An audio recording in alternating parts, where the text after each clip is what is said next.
Here's Brody Brazil.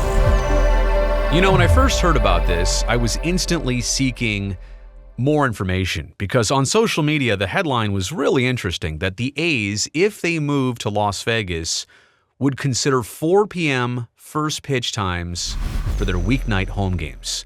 Like, that's interesting. That's unheard of. And there's got to be some details or some reasonings why or some benefits, but no, there's not that.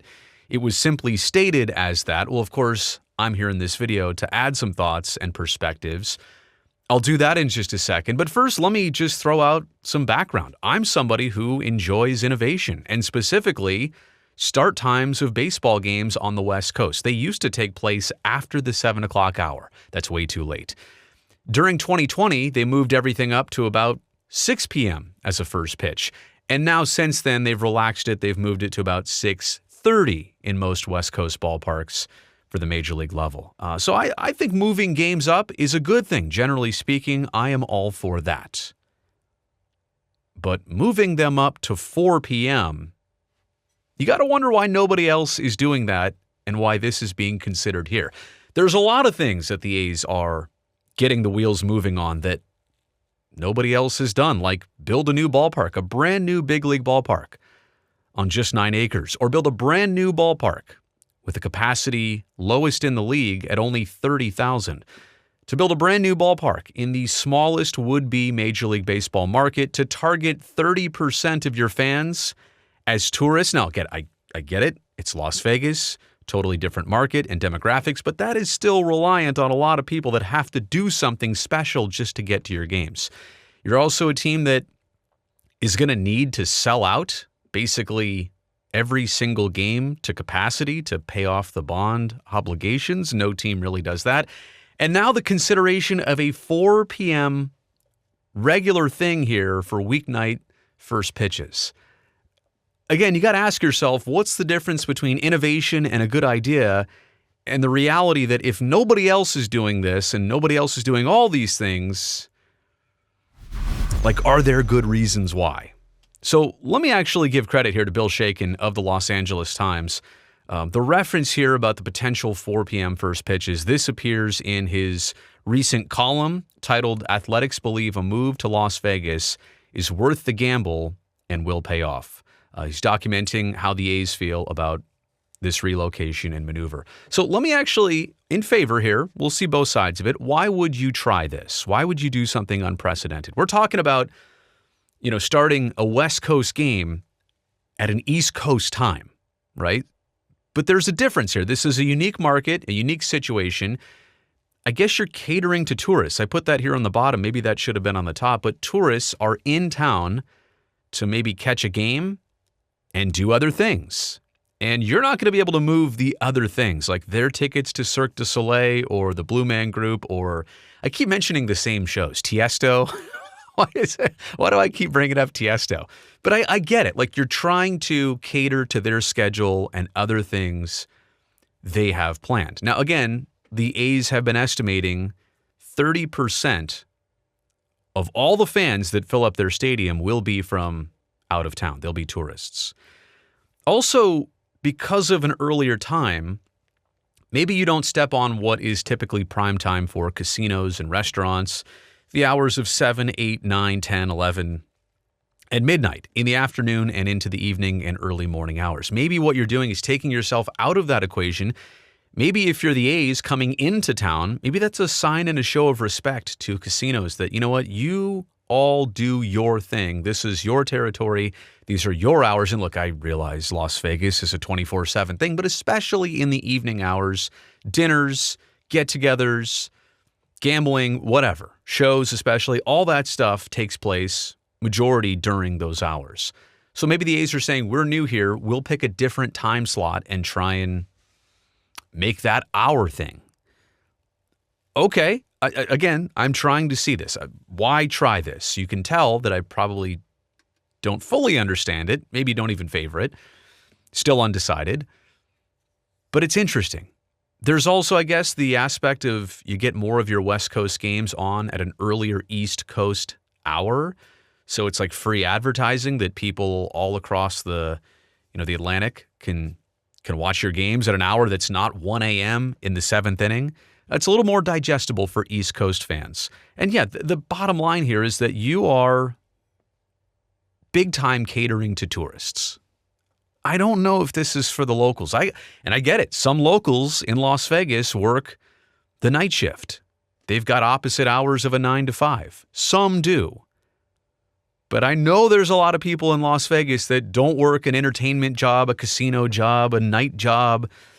Just to think that some do and a large amount do doesn't mean that everybody does. Otherwise, they'd have school at night. They'd have more events publicly in the middle of the night. Not everybody is a night owl and living that opposite schedule. Some do, not everybody does. Totally understand that.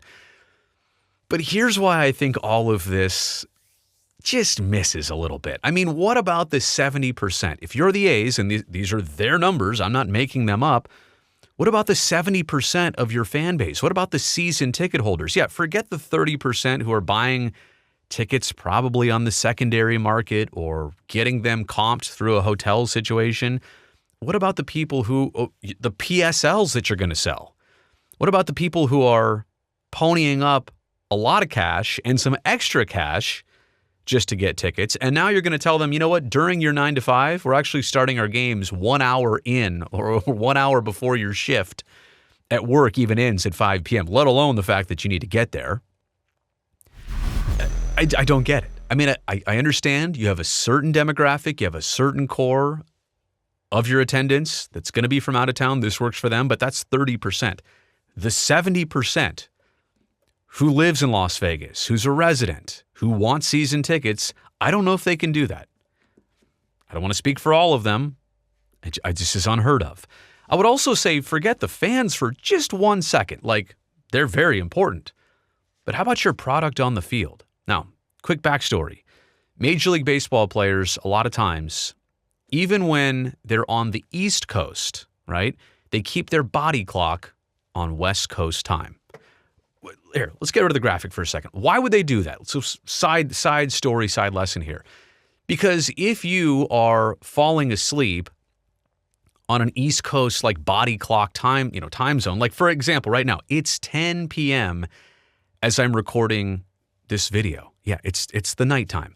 But if I was on East Coast time, it's 1:13 in the morning, and if I'm pooped out at 1:13 in the morning, my body cannot operate at 10:13 p.m. when I might need to be my team's closer. Like, remember, I'm a baseball player here. So the point being is that baseball players typically in season keep their body clock tuned on West Coast time. That means if they play a night game out east, they might go out afterwards because their body's telling them, hey, it's only 7, 8 o'clock, 9 o'clock by the time they're totally done and out of there. Yeah, more like 8 or 9 o'clock. So they go out, they keep their body on West Coast time. But what you're doing here is you're asking players to be on West Coast time, to be on East Coast time while they're on the West Coast. I'm confusing myself. You're asking players to be on East Coast time while they're actually on the West Coast. And just think about the routine and rhythms, like of batting practice at noon for a weeknight game? You play all your games in Seattle and Los Angeles or against San Diego at traditional times, and then you skip over to Las Vegas and everything gets time shifted up by 3 hours. That's a big deal, big difference. The whole night game the night before to the next night game, it's more like night game to day game. 4 o'clock is just a little bit too early. So again, I'm not asking everybody to understand the player perspective, but if you're the home team, like if you're the A's and you're forced to do this, I don't think you like this from a player standpoint. Go back to the fans for a second. So how about nobody that's coming to the game, but anybody that wants to watch the game or listen to it on the radio? And it starts at 4 p.m. I mean, you might catch it by the 4th inning or so, but is that fair to everybody? Are you going to generate really good ratings that way if you start at 4 p.m. for your home games on weeknights? Now, look, 4 p.m. on weekends, great. No problem with that. A lot of teams pick mid-afternoon hours, or some are, 1 p.m., some are 6 p.m. 4 is fine. No problem with that. But weeknights, when most people are on their Monday through Friday, 9 to 5. And then last but not least, not a traffic expert here, but let's state the obvious. if rush hour is 5, 6 into almost 7 o'clock, I mean, you might be creating a little bit of a better situation to have everybody coming in before 4 p.m. But even then, now getting out of the game, you're only creating a much worse situation at, let's say, 6:30 to evacuate 30,000 people out of that site. Instead of, hypothetically, game's over at 10:30 at night. Okay, now things are a little bit more, calmed down on all the surface streets, on I-15. So I could have probably made a few more slides here, giving you more information about why that misses. And I don't mean to go even too long on this, but I just could not get over a 4 p.m. start. It's crazy, unprecedented, maybe too innovative. So let me know what you think about it. Comment section below. Thumbs up on this video since you watched here all the way to the end. And don't forget, subscribe to the channel so that I can see you next time.